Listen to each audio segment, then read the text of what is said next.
नमस्कार दोस्तों, मैं नवनीत आप सभी लोगों का स्वागत करता हूं मेरे YouTube channel Navneet biology classes में। फ्रेंड, मेरे इस YouTube चैनल पर मैं बायोलॉजी से संबंधित छोटे से छोटे टॉपिक और बड़े से बड़े टॉपिक को कवर करने की कोशिश करूंगा।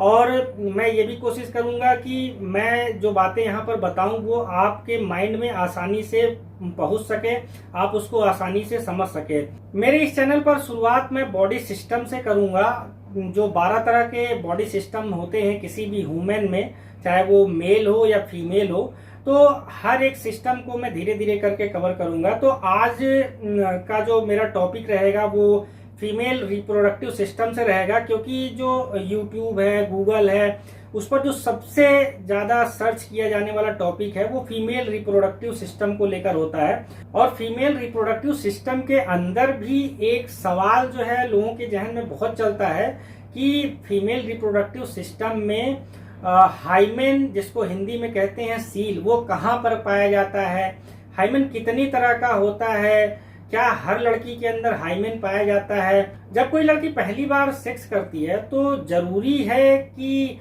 उसका हाइमेन जो है ब्रेक करे, यानी कि उसकी जो सील है वो टूटे, और सील टूटने के बाद उसके अंदर से ब्लीडिंग हो, ब्लड निकले, ऐसा क्या जरूरी होता है। और लास्ट में एक सवाल और भी बहुत ज्यादा लोगों के दिमाग में घूमता रहता है कि क्या सील का संबंध यानी हाइमेन का संबंध विर्जिनिटी से भी होता है कि नहीं होता, क्योंकि इसके चक्कर में बहुत सारे जो फैमिली है वो ब्रेक कर जाते हैं, हस्बैंड और वाइफ का तलाक तक हो जाता है इसी शंका को लेकर। तो इन सारे सवालों का आज मैं समाधान करूंगा, हर एक टॉपिक को धीरे धीरे करके कवर करूंगा।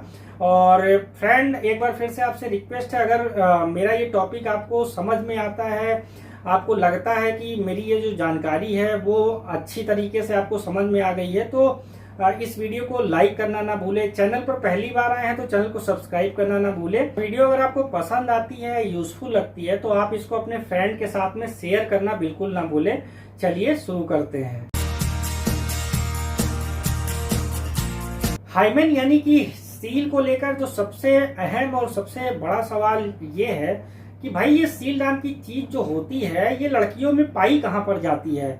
और इसको लेकर हमको लग रहा है कि शायद 95% लोगों को कंफ्यूजन होता है, वो जानते ही नहीं कि सील कहाँ पर होता है। बस उन्होंने ये सुना है कि जब कोई लड़की पहली बार सेक्स करती है तो ये जरूरी होता है कि सील टूटे और ब्लीडिंग हो, तभी माना जाएगा कि लड़की वर्जिन है। तो सबसे पहले मेरे बगल में जो ये इमेज आ रही है, जो पिक्चर आ रही है, आप इसको बड़े ध्यान से देखिए।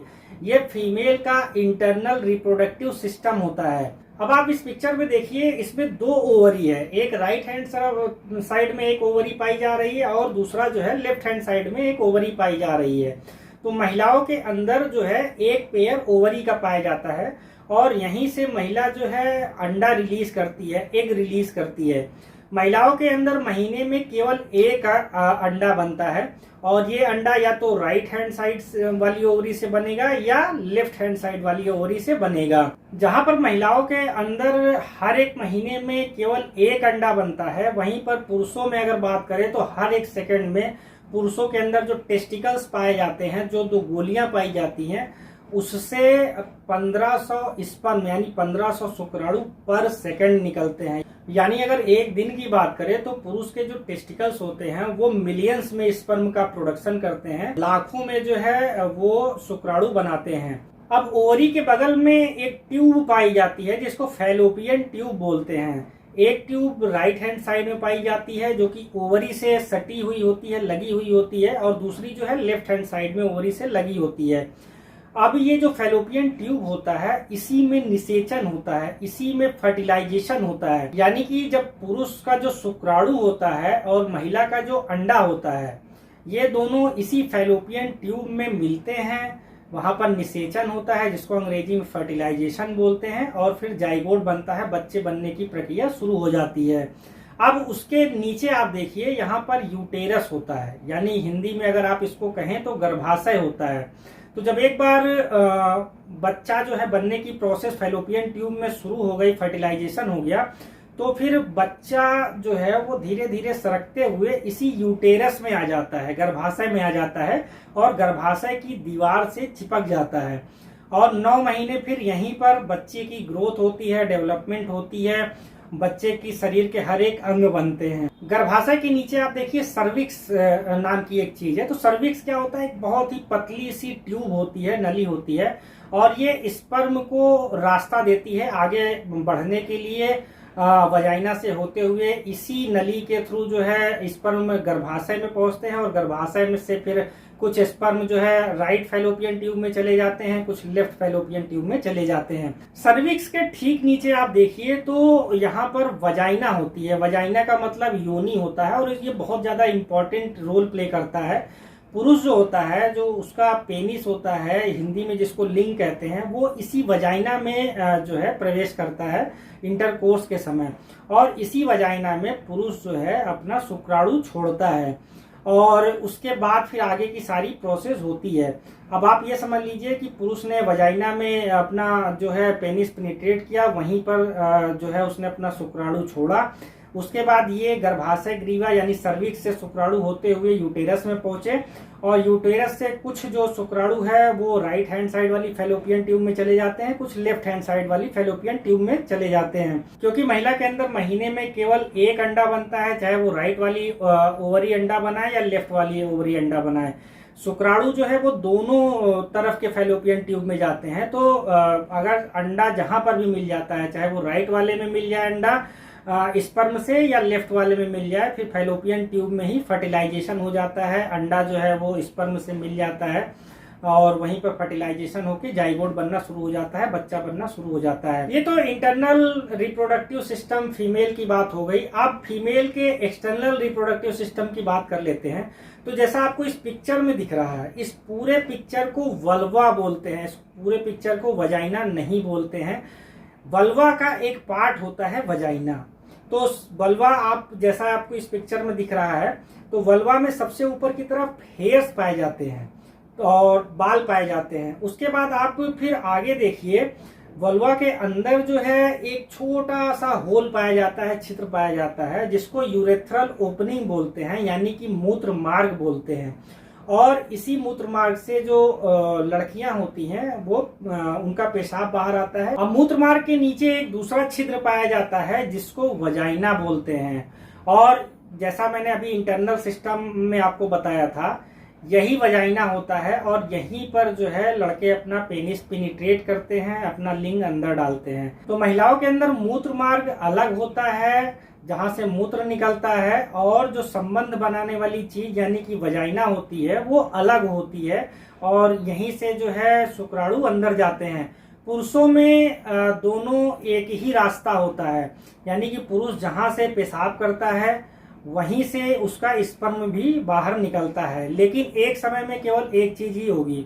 अगर जब वो पेशाब करेगा तो स्पर्म नहीं निकलेगा, और जब वो स्पर्म निकालता है तो उस समय पेशाब नहीं होगी। लेकिन महिलाओं के अंदर ये दोनों चीजें अलग अलग होती है, मूत्रमार्ग अलग होता है, वजाइना अलग होती है। अब ये मैंने तमाम बातें कर ली फीमेल रिप्रोडक्टिव सिस्टम की, पर मुद्दे की बात तो की ही नहीं कि ये हाइमेन नाम की जो चीज है, सील नाम की चीज है, वो कहाँ पर पाई जाती है। तो जो महिला की वजाइना होती है, जहाँ पर पुरुष पेनिट्रेट करते हैं जिस होल के अंदर, उसके ऊपर एक बहुत ही पतली सी मेम्ब्रेन यानी कि झिल्ली पाई जाती है। बहुत ही पतली सी झिल्ली होती है ये, और इसी झिल्ली को हाइमेन या फिर सील बोला जाता है। वजाइना केवल पेनिस के पेनिट्रेशन के लिए ही नहीं बनी होती। वजाइना का एक और बहुत बड़ा काम होता है। महिलाओं के अंदर जब प्यूबर्टी की स्टेज आती है, महिलाएं जब 13-14 साल की होती हैं, जब वो जवान होने लगती है, तो महिलाओं के अंदर जब पीरियड्स आना शुरू होते हैं, तो वो जो पीरियड में ब्लड आता है, वो ब्लड इसी वजाइना से ही होकर बाहर निकलता है।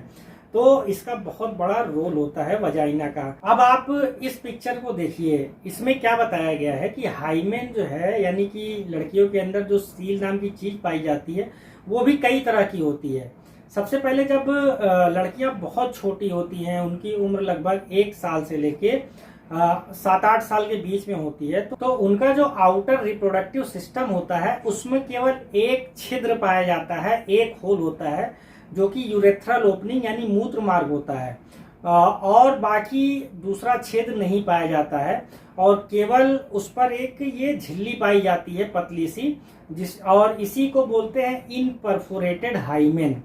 अब उसके बाद जैसे उम्र बढ़ती है, लड़कियां 8 से लेके 12 साल के बीच की उम्र में होती हैं, वो जो प्यूबर्टी की स्टेज में होती है, तो मूत्र मार्ग के नीचे जो झिल्ली पाई जाती है, उस झिल्ली में एक बहुत ही महीन सा दूसरा छिद्र होने लगता है और इसी को बोलते हैं माइक्रो परफोरेटेड हाइमेन, और इसको एक एनुलर हाइमेन के नाम से भी जाना जाता है। लड़की की उम्र जब और बढ़ती है, 12 से लेकर 16 साल के बीच में जब लड़की होती है, तो ये जो हाइमेन होती है, जो मूत्र मार्ग के नीचे झिल्ली होती है, उसमें एक छेद की जगह फिर 2 छेद हो जाते हैं और इसको सेप्टेड हाइमेन के नाम से जाना जाता है। अब जब लड़की 16 से लेके 18 साल के बीच में होती है, तो ये जो झिल्ली होती है, इसमें 2 छेद की जगह कई सारे छोटे छोटे छोटे छोटे छेद होने लगते हैं और इसको बोलते हैं क्रीबीफॉर्म हाइमेन। अब जब लड़की की उम्र जो है वो 18 साल से ऊपर हो जाती है, तो ये जो हाइमेन होता है, ये जो मेम्ब्रेन होती है, ये फट जाती है और इसको बोला जाता है पैरासिंट्रोइटस हाइमेन।